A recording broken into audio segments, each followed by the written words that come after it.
ఒక్కసారి ఆలోచించండి, జిమ్కి వెళ్తున్నారు అందరూ. ఎందుకండి జిమ్కి? ఈ బరువులు ఇట్లా ఇట్లా ఎత్తుతారు, అలా అలా నడుస్తూ ఉంటారు, కాళ్ళతోటి ఇచ్చేస్తారు, వంగుతారు, లేస్తారు. భారతీయ ఋషి యొక్క గొప్పతనం ఏంటి తెలుసా? ప్రొడక్షన్ లేని ఏ పని చేసినా నువ్వు వెధవ్వేరా, నీకంటే వెధవ ఇంకోటి లేడు. ఏం ప్రొడక్షన్ ఉందండి బరువు ఇట్లా ఎత్తితే? అదే ఓ రోకలి బండి ఎత్తితే, ఓ పత్రం ఎత్తి కొడుతూ ఉంటే ప్రొడక్షన్ అవుతోంది, ఎక్సర్సైజ్ అవుతోంది. ప్రొడక్షన్ లేనటువంటి ఎక్సర్సైజ్ తెలివి తక్కువ వాడు చేస్తాడు. నీ శక్తిని వాడి ప్రొడక్షన్ లేని పనులు చేస్తావా? వంగి ముగ్గేస్తే నడుములో ఇన్సులిన్ రిలీజ్ అవుతుంది, అంతేగాని డాక్టర్ వంగి కాళ్ళు లేపి దింపమన్నాడండి, ఏమిటి ప్రయోజనం? ఏమీ లేదు.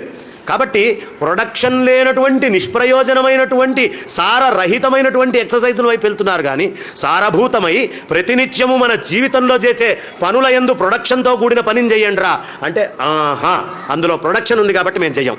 అది అమ్మమ్మలు నాయనమ్మలు పూర్వం తెలివి తక్కువ దద్దమ్మలు చేసిన పనులు. మాకు ప్రొడక్షన్ లేనటువంటి పనులే కావాలి. పండు లేని చెట్టే కావాలి. పెద్ద చెట్టు ఉంది, పండు లేవు, ఏం ప్రయోజనం? మామిడి చెట్టుకు పండు రాలేదనుకోండి, ప్రయోజనం ఏంటి? ఫలం లేనటువంటి చెట్టుని ఏం గౌరవిస్తాడు? ఎవడు గౌరవిస్తాడు? 2 రోజులు అయ్యాక నరుకుతాడు చెట్టు, ఈ ప్రదేశంలో పండు వచ్చేది పెడితే నయ్యము అని. మరి ప్రొడక్షన్ లేని మన గురించి భగవంతుడు ఎందుకు తాపత్రయపడాలండి? నరికి తీసుకెళ్తే అయిపోతుంది. ప్రొడక్షన్ లేని పని చెయ్యకూడదు. పిల్లలకి ఇప్పటి నుంచే నేర్పించాలి. ఏ పని చేసినా వాడి శరీరంలో ఏ ఎనర్జీ వాడినా దాని నుంచి ఓ ప్రొడక్షన్ ఉండాలి. ఎనర్జీ ప్రొడక్షన్ ఇవ్వడం కోసమే ఈ ప్రపంచంలో ఓ కరెంటు స్విచ్ వేశారు, ఎనర్జీ కన్జ్యూమ్ అవుతోంది. ప్రొడక్షన్ ఉంటే స్విచ్ వేస్తారా? లేదండి ఊరికనే స్విచ్ వేయండి, మీ కరెంటు యూనిట్ మాత్రం తిరుగుతుంది, ఆ ఫ్యాన్ తిరగదు, ఈ ఫ్రిడ్జ్ రాదు, ఆ ఏసీ రాదంటే స్విచ్ వేస్తారా వెళ్ళి?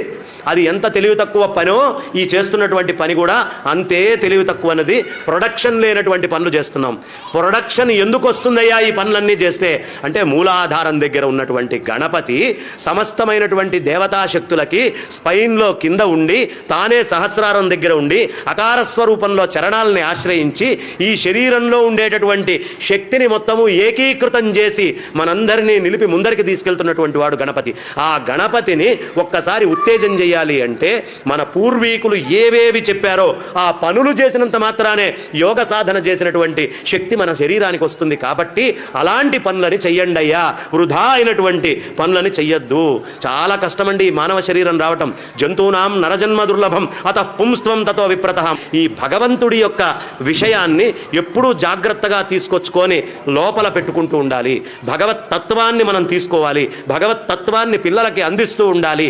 ఇదే వాళ్ళకి అవసరమైన నాడు రక్ష అవుతుంది తప్ప ఈ భగవత్ తత్వాన్ని దాటించి చేసేటటువంటి ఏ పని అయినా వాళ్ళకి భవిష్యత్తులో ఇబ్బంది పెడుతుంది.